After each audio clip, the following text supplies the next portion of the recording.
মা বাবার দোয়া সন্তানের জন্য এত পাওয়ারফুল। বাইতুল মুকাররমের ইমাম দোয়া করলে দোয়া কবুল হতে পারে, নাও হতে পারে। মসজিদ নববীর ইমাম দোয়া করলে আমার আপনার জন্য কবুল হতেও পারে, নাও হতে পারে। কাবা ঘরের ইমাম দোয়া করলে কবুল হতে পারে, নাও হতে পারে। নিজের শায়খ ও মুর্শিদ দোয়া করলে কবুল হতেও পারে, নাও হতে পারে।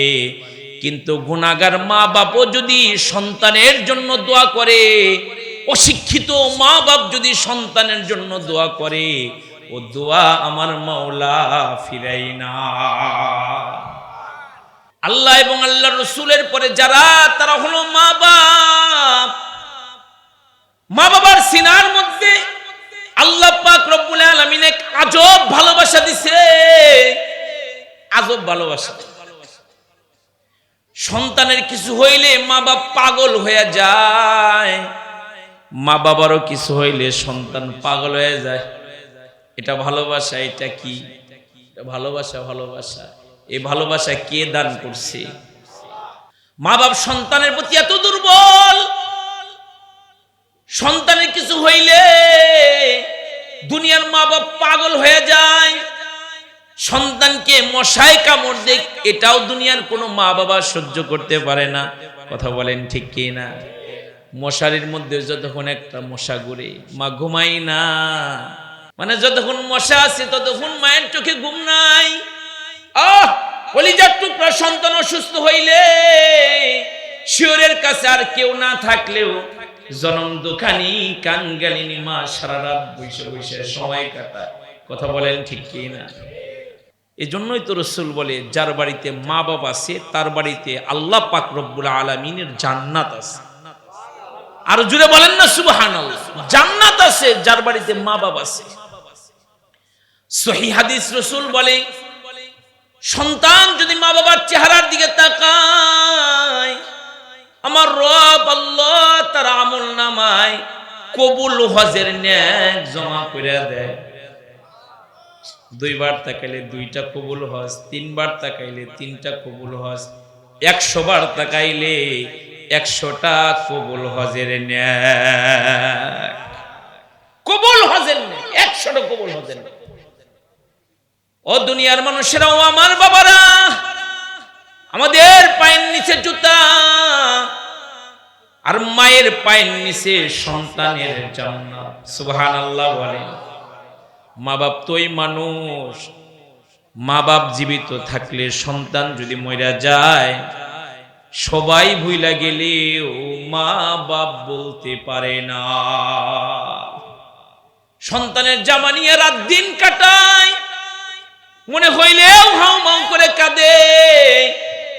সবাই ভুইলা গেলে দুনিয়ার মা ভুলতে পারে না। মার সিনার মধ্যে মুহাব্বত বাবার চাইতে বেশি। এই জন্য তো একজন আয় নবীর জিজ্ঞেস, নবী খেদমত করবো কার? বলে তোমার মা। তারপরে বলে তোমার মার, তারপরে তোমার মার, চতুর্থবার আল্লাহর নবী বলছেন তোমার বাবা। ও দোস্ত, আল্লাহ এবং আল্লাহর রাসূলের পরে সবচাইতে যিনি আমাদের আপন, তিনি আমাদের মা। ঠিক কি না? যাদের মা বাপ নাই তার মতো ইতিম নাই। দুনিয়ার সবাই ভুলে গেলে মা সন্তানকে বলতে পারে না। আপন বলি যারে ভাবি সে তো আপন নয়। আপন আমার মা জননী, অন্য কেহ নয়। আপন আমার মা জননী, অন্য কেহ নয়। চোখ বুজিয়া মরণ যেদিন হবে, একদিন দুদিন পরে সবাই ভুলে যাবে। পাড়া পড়শি আপন স্বজন মনে রাখবে না। সবাই ভুলিলেও আমার মায়ে ভুলে না। সবাই ভুলে গেলে দুনিয়ার মা সন্তানকে ভুলতে পারে না। কারণ সন্তানের সাথে, মা বাবার সাথে আল্লাহ একটা মারিফতি নেট লাগায় রাখছে। বিদেশে বিপাকে যদি সন্তান মইরা যায়, পশু পাখি জানার আগে আগে জানে মা। ঠিক কিনা আমার ভাইরা? মা বাবার দোয়া সন্তানের জন্য এত পাওয়ারফুল। বাইতুল মুকাররমের ইমাম দোয়া করলে দোয়া কবুল হতে পারে, নাও হতে পারে।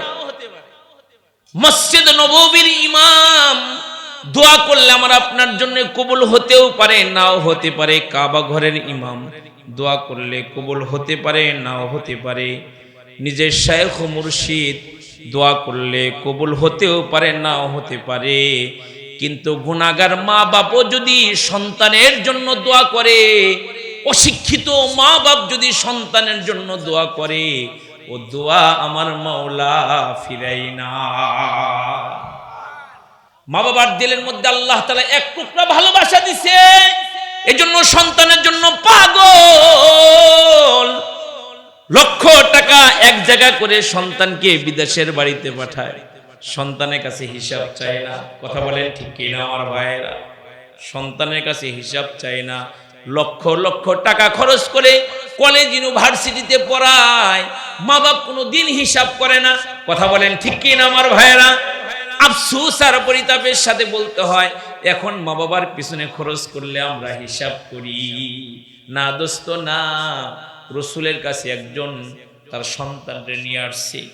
লোকটা কাঁদে আর বলে, নবী গো, যখন আমার সন্তানটা ফকির ছিল, ওর পকেটে টাকা ছিল না, তখন আমার টাকার অভাব ছিল না। আমার পকেট, আমার সন্তানের পকেট বানাইছি। একটা সময় ছিল আমার সন্তান দুর্বল ছিল, আমি সবল ছিলাম।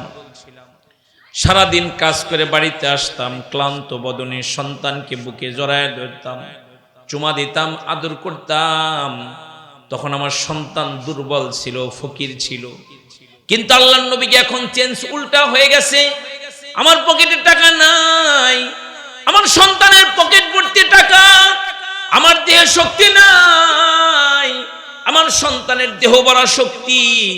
ও আমাকে টাকা পয়সা দিতে চায় না, ও আমার খেদমত করতে চায় না। রসুল গোরে একটু আপনি বুঝাইয়া দেন। আল্লাহর নবী যুবক রে ডাইকে, ওরে যুবক রে, তোর পকেটে যত টাকা, তোর ব্যাংকে যত টাকা, এগুলোর মালিক তুই না, এগুলোর মালিক তোর বাবা, তোর মা। বলেন না আল্লাহু আকবার। তোর দেহে যত শক্তি, এই যুবক, তোর দেহে যত শক্তি, এগুলোর মালিক তুই না, এগুলোর মালিক তোর মা বাপ। ও দোস্ত, আমাকে আপনাকে জন্ম দিতে গিয়ে মা, জিহাদের ময়দানে একজন শহীদ যেমন রক্তের পানির মধ্যে ডুইবা থাকে, আমার আপনার মা আমাকে আপনাকে দুনিয়াতে আনতে গিয়ে নিজের দেহ রক্ত দিয়া ভরে গেছে।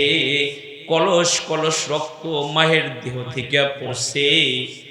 মা তো জনমের মতো বিদায় নিছে, এবার বুঝি আর বাঁচবো না। বিদায় নিছে, আমাকে আপনাকে জন্ম দিতে গিয়ে অনেক মায়ের জিহ্বা বাইরে গেছে, অনেক মা দুনিয়া থেকে চলে গেছে। কথা বলেন ঠিক কিনা আমার ভাই?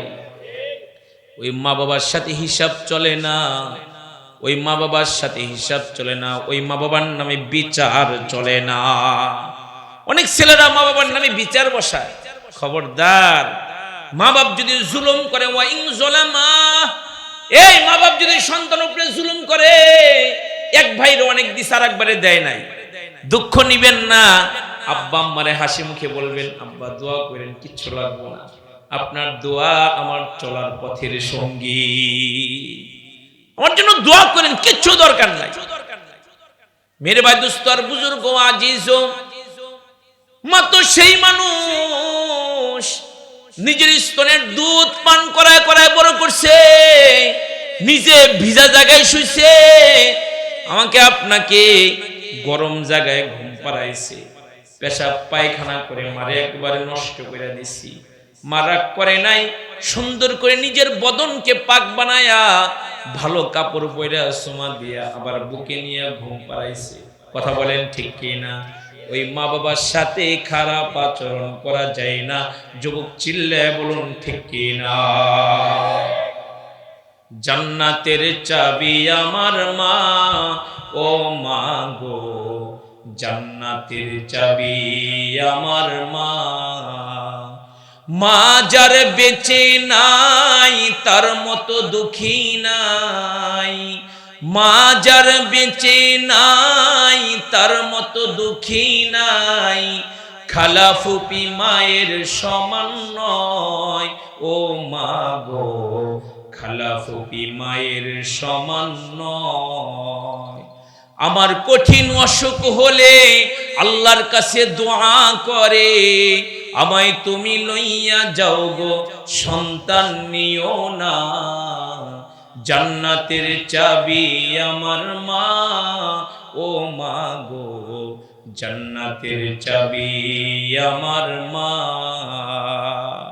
আমার ভাইয়েরা, আমার বাবাজিরা, ওই মা জান্নাতে যাবার চাবি।